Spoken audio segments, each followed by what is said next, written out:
today I am going to just go through my own personal planner as I am planning out my own school year, just to see what is actually in the planner and how it could look if you are customizing it as you go along. All right, so first off, I'm using the Google browser, and I have a shortcut to the main page that I like to open up to, so you could do this as well. So if I click on this, it takes me to the main parent portal, which I just renamed it as Mom's Portal. And you can notice right off the bat that this does not look like the template because, first of all, the background is dark, and yours would be a lighter theme, but that's something you can change as well. And I also changed the banner here. This is a picture of our schoolroom and the name of our homeschool. And then right here I have my son designed, he drew our logo for the school, and that's kind of a cool thing. So yeah, feel free to change any of this in your planner. So as we go along down here, we have like just a clock. And now this section right here is family announcements. So whatever you write in here, it automatically syncs to every student's portal automatically. And right here on this side, we have music. So if you have Spotify, or if you like to listen to YouTube during your planning sessions, this is what I like to do when I'm planning my lessons. I just play some instrumental music in the background. So yeah, you can just click on it. Let's see. Yeah, there you go. So, and then it will start playing that for you. All right. So going down here to the middle, this is the Google Calendar. So if you are a Google fan, you can embed your own version of your Google Calendar right here. And on this side of this is for messages, and these are messages. So like right here, we have messages that go to every student portal. This is special because your children can individually message you if they need you at certain times during the day. And if you're with another child, this is a great way to see, oh, my son needs me at a certain time. And if you need to post a message to them, the messages will appear here.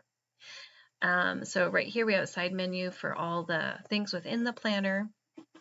I have a to-do list. Down here on the side here too, these are upcoming field trips or school breaks. So this is for the month of September. So if I was to click down here, I can see all the plans that I have. This is for November, so it will just show up here. So I'm going to go back to September.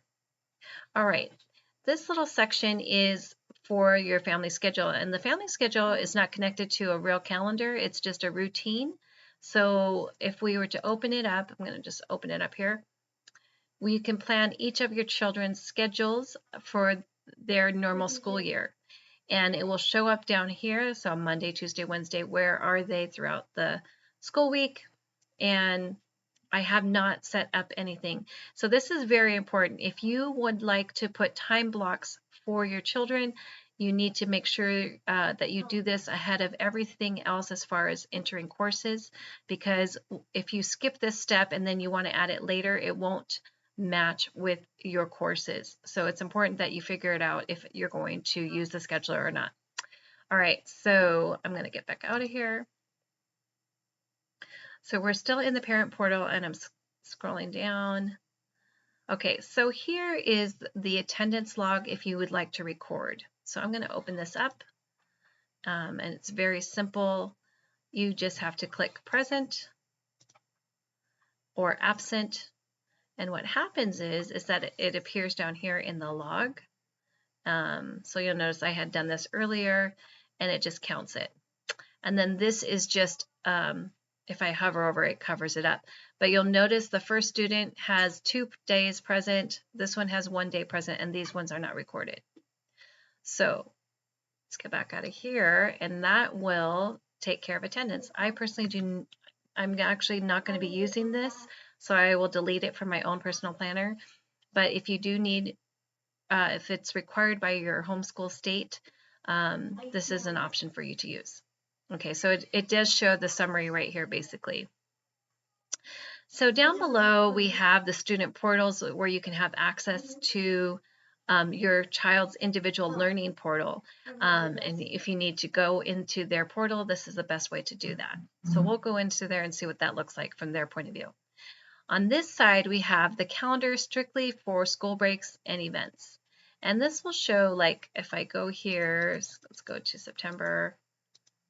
So these were planned breaks, so I planned them, and now they show up on a calendar. So we don't have to do a calendar view. We could also do a table view. So here it is. As you go into here, you can also type up your own individual breaks that you would like to incorporate and delete any of the breaks you don't want to use. So that is just another option here. Okay, so scrolling down further, right here we have a lesson summary status, and this is for every single lesson you've ever assigned. It will show up here. So far it shows that I have had 29 lessons that I have scheduled. Obviously we haven't started school yet, so 0 are complete.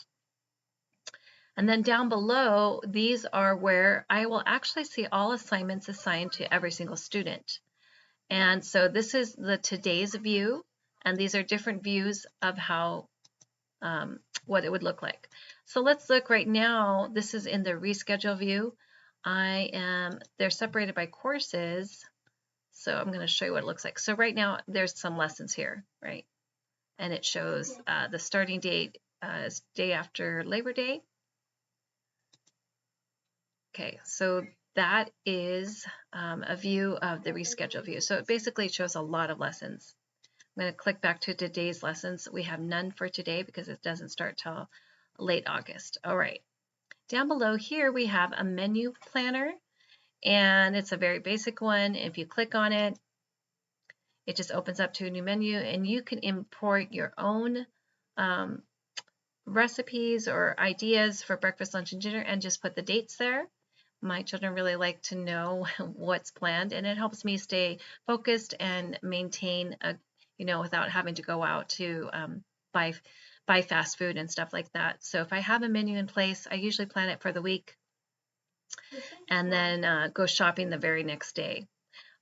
Speaking of shopping, I have this list called Any List. This is not part of the planner. If you guys need a good grocery list app that also incorporates with recipes, this is the one I highly recommend. It's very inexpensive to use for the entire year. So yes, it's a great one. Just get it in the Google App Store or the Apple Store. Down here we have for chores, if you would like to incorporate chores in here. I personally don't use this, so I will not be incorporating this, but I do have this option out for you, what that looks like. Let's see, I'm going to see what the chores look like. If we could do a gallery view. So these are some of the chores that you could pick for your children. And if you need to add chores, you can also add chores yourself and upload your own photos. These are just generic photos. Okay, let's get back out of here. So that is all found in the parent portal. That was it. Okay, so now let's go back to the Planner Hub page. This is the main page from when you first open up the planner. This is just like a main Planner Hub page. So you see this is the home page, and then we have the parent portal. The home page is another, it's similar to the parent portal. If I can just I'll just open it up really quick. And you can make this your main page. It's just a little bit different setup. It has been, and this one, it includes the library, it includes reading logs. It also has the parent portal. There's the chores, and then right here too we have some tools. We have a ChatGPT prompt for lesson formatting, and then ChatGPT itself. There's a timer if you want to incorporate timers into your children's daily schools. It gives them a timer to be able to access, and tells them a bell will ring when their time has come to change subjects perhaps. And then of course we have access to the student portal. And then the meal planner is below. All right, so now we'll go back to the Planner Hub again. And now let's take a look at the annual school summary page. This annual school summary, oops, just a picture right here, is basically, it's like what it says, it's a summary. And so this is where you would go when you first start setting up. This is the place where you want to set up your school year, and you would enroll each of your students, and when you hit the enroll button, the things comes up here. It says student 1, student 2, student 3, and then you'd have to click individually to rename them. So this originally was called Student 1, and I had gone in fact, I'll do that in a minute. Let's go in here and, oops, Control V. Okay, go right here. All right. So this is a student profile page. The student does not see this page. You're the one that sees this page, and it's just their their profile, basically. This is also where you can record how many credits they would need if they're in high school. In Washington State, they're very lenient with homeschoolers. I tend to follow what the public schools require for university transcripts, so I put 24. And then this is how much he's earned through 10th grade. And these are how many it's going to be in progress for the upcoming school year as I plan. Okay, so then down below, we just have some student information here. Also gives the graduation year. There's a graduation year calculator, so if you wanted to know what that was, you just click on this. It brings you to an outside link and allows you to calculate when they actually graduate. Below, we have academic summaries, and this is for the year 26-27. Currently, it just shows grade 11, so this will change at the end of the school year. You will have a summary of their GPA, how many credits they earned, and how much are remaining. And this one is where, again, you can actually plan a schedule for your student right here. So you can, if you open it up, it just brings you back to the student, to the main course scheduler hub. So that's one way to access that. Okay, here, if you want to click here to add courses for the students, which we have already, and I will show you what that looks like. So here it is.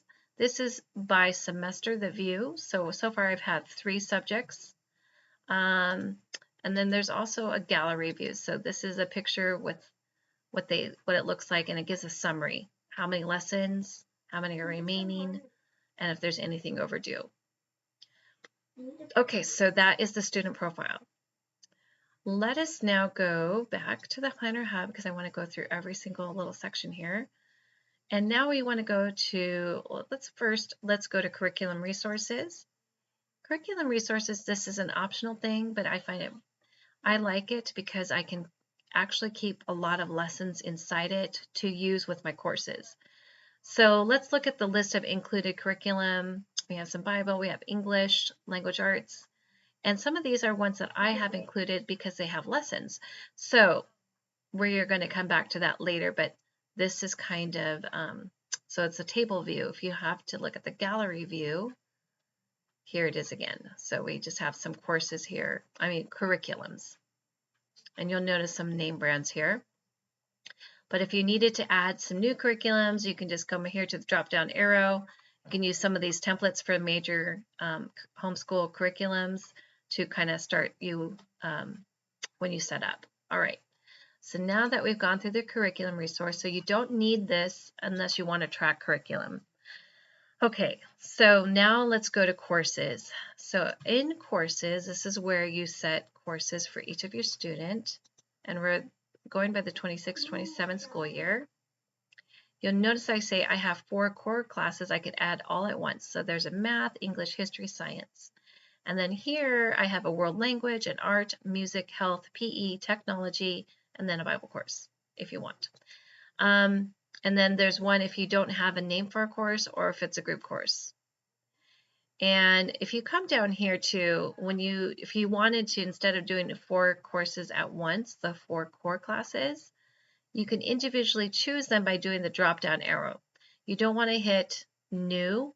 You want to go to the drop-down arrow and pick the template that matches the course that you want to later customize.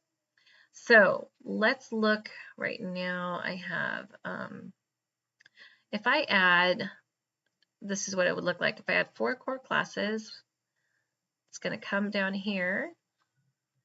And currently it's not with any enrolled students. So I had another math student here. This one I'm going to put here really quick. I'm just going to pick Liam. Okay, so now, all right, so here's the English, math, science, social studies. Now I want to enroll one of my students, so I click all. So it chooses all, and I want to go to this profile thing and pick my student. It's going to be Isabella, and now it's switched from not enrolled to her name. And we also want to put her grade level. So the grade level is actually in her profile, which I have not yet set her up. But you'll notice here that the grade level should automatically be imported once you set them up as a student. I just went ahead and gave her courses without actually properly setting her up. But this is what it would look like. All right, so in courses, I'm going to open this up and I'm going to go to English 11 American Lit. I have it in my class. We do it by semesters, and they're half a credit per semester, so 1 full credit for the entire year. And what you want to do is, as you're filling this out, you want to have a course start date and you want to have a schedule type. So if you're doing it Monday, Tuesday, Wednesday, Thursday, Friday, that's what you want to put. If you only do it on Monday, you only choose Monday, because it matters from when you're planning your lessons and how to make that very easy for yourself. Now this part, it says match to course schedule. This is where I would pick something if I included a routine for when is English happening for this particular student. If it said like 8 a.m. to 9 a.m., this is where I would find it. Okay, but I never set one up. Okay, now this is I'm connecting it to a curriculum resource. So this is optional, but if you did have curriculum, you can add it right here. And I want to show you, so as we go down, this is semesters. Now we're getting to the part where we want to add, I'm going to delete this really quick because this was done from previous. I'm going to do something really quick. Pardon me here. Okay. So I want to now add rows so that I can add lessons. So in order to add actual assignment lessons, I need to add lesson rows. So I'm going to just add 5 right now. And what's cool about it is because you have your schedule type and you have your course start date, that it will automatically put those dates right here for the due date. So if they start August 31st, that's when I hit my course start date, then there will be a course for English 11 set up. But there's nothing in the actual lesson column right now. We're just adding rows so that we can then add lessons later. So right now, I just wanted to show you. So all these dates are on a Monday through Friday, and they never land on a Saturday and Sunday, but you can manually add that if you want to. If you click next to it, you can choose to change the date to whatever you want. So right here, it could say July 12th. But we're going to go back to what it was. All right, September 4th. All right, so now let's go to assignments. So I can add assignments here if I want, but I might want to just do it right where everything goes. So we have an assignments hub where it has every student's assignments listed.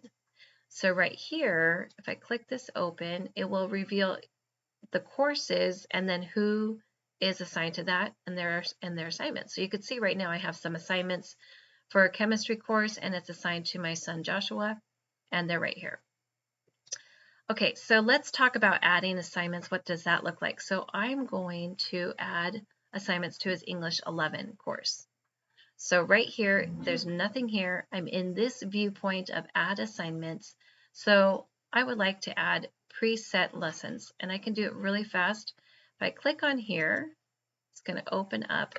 This is another reason I like to use a curriculum. So I'm opening up the course itself, and I'm looking for the curriculum. So here in my curriculum, I'm in here, and I'm looking for a list of all the assignments. So right here, I created a lesson planning guide within Google. So I'm going to open that up. So if I clicked here, which I have, it brings me to this page. So it's a copy. And now I have all these lessons already in place. So it shows me right now I have basically 175 lessons for the entire year.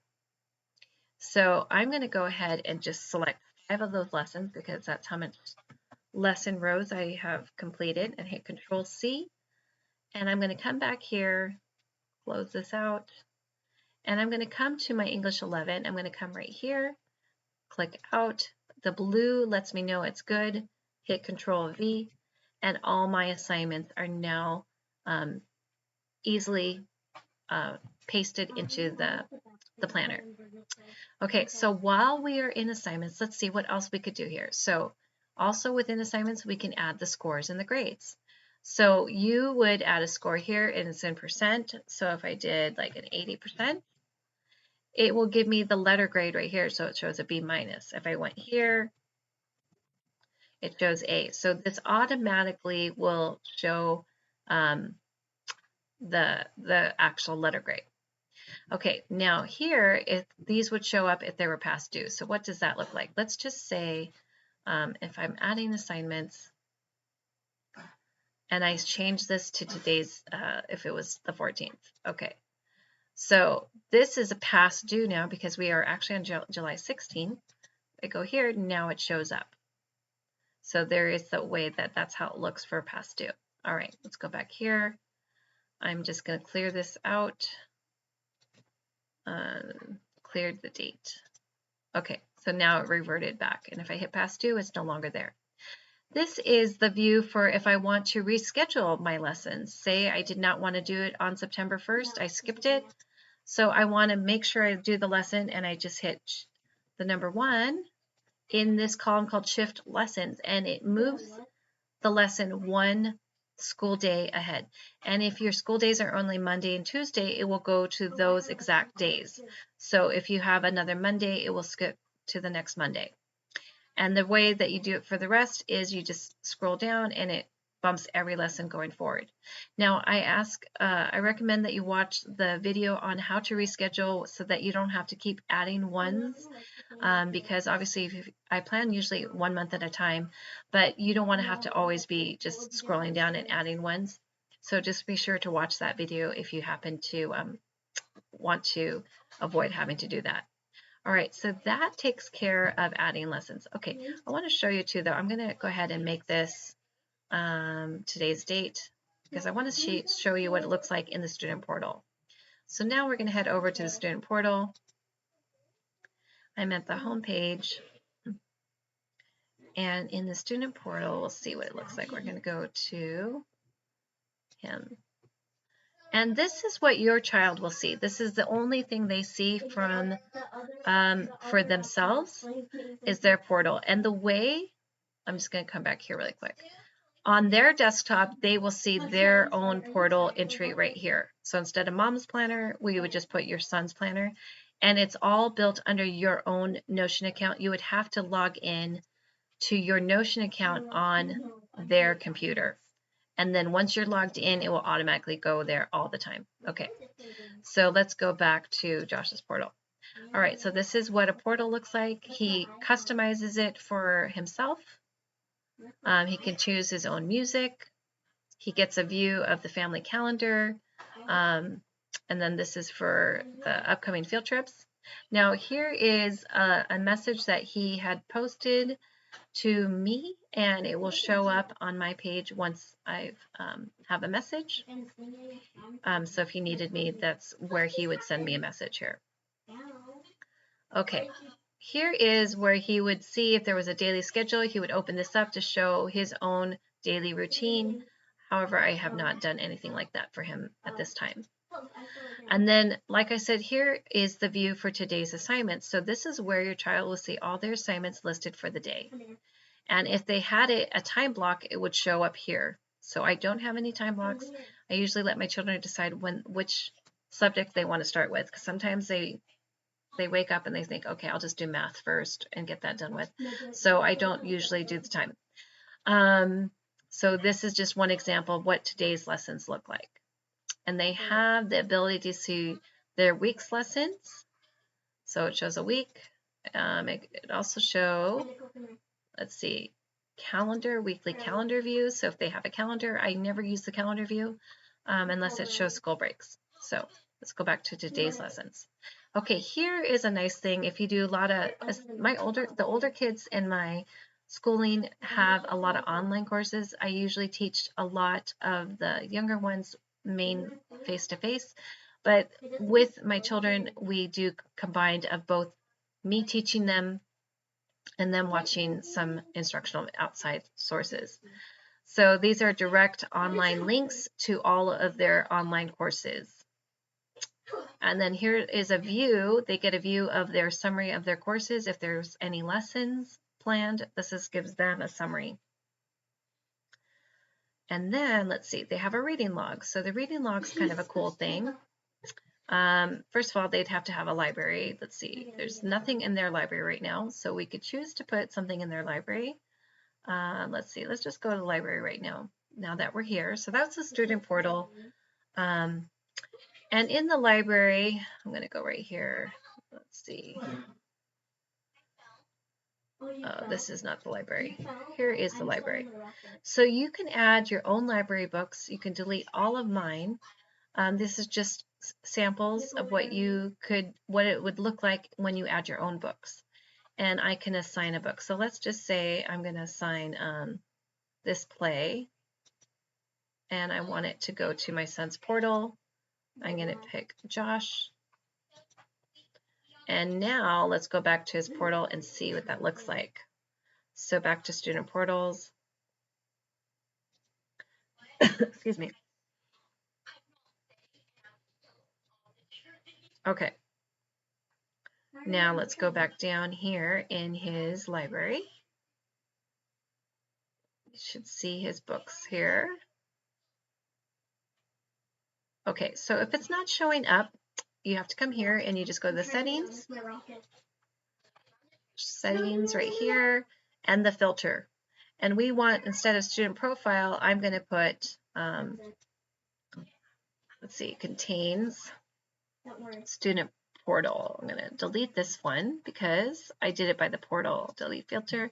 I put add filter student portal. And you can filter it so that it will show. All right, courses is not empty. We're going to delete that one. Okay, so now he has his book here and it's up in his library. And now if we were to go and do a log a reading session, they would just click here and it says log the pages read today. So we're going to click that one more time. And it just says I read today, and we're going to pick the book title, and it's going to be this one that he has in his library. And we could just do 1 through 15.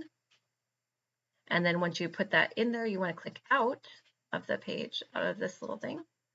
And you want to put the page read count, the total here, and you want to input that right here, 15. And then it starts calculating all the days that and how many pages they've read and how far along they've come. So right now it shows 15. I never put the total number of pages in the book, so that's why it's showing 15 out of 0% read today. And then we also have a section here for annotation notes. So this is something that I'm excited to use for my own children. I'm going to open this up to show you what it looks like. And they would just put in the name of the book right here. So right here. And then they have all these things that they could fill out while they're reading their book. They can take notes, handwritten notes, and then import it to here just by typing it in. Or they can make, sticky notes, and then whatever they are highlighting with their sticky notes, they could just mark it down inside the planner. There's even an online dictionary, which is great for pronunciation when there's words that they are not familiar with. I always tell my children, please pay attention to those words because it's nice to know how it's pronounced. Okay, so I think let's go back to the Planner Hub that we went over, the student portal, the assignments. And now let's go over the student reports. So the student reports covers the high school graduation credits, the transcript tracker reports, and report cards. So you can print out a report card. And this is just a transcript credit tracking report. So in Washington State, I need 4 English credits. So this is me adding it up, and this is automatically inputted when you're adding courses. Now, I have English 10 and English 9 from previous school years, and I just manually inputted this. But when you start using my planner, if you're starting there, it will automatically add these in there for you if you choose that it's a high school credit that you're trying to track. So it starts doing that, and then you can print it, and this is what it looks like when you're ready to print. It will look like this in this form, and then you take that printed form to actually make the official transcript, which I have a Google Sheets form and also an Excel format. So this is kind of a picture. So this is Google Sheets. This one is the one in Excel. All right, now let's go to our final section of the planner. There's so many more things to do here, but we have year-at-a-glance calendars. If you go in here, you are able to, if you have Excel, to download it and modify it to match your own schedule. So if you're homeschooling year-round, you can change the starting month to July and have it start like that. So it's very easy to do. I have a video on how to make sure that you get it properly set up.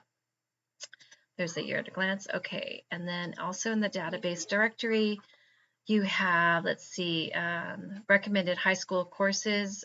That's just a resource. We have the online links. We have the library, the book reviews log. This is if they are going to do a book review. It's kind of cool that, let's see, let's open that up.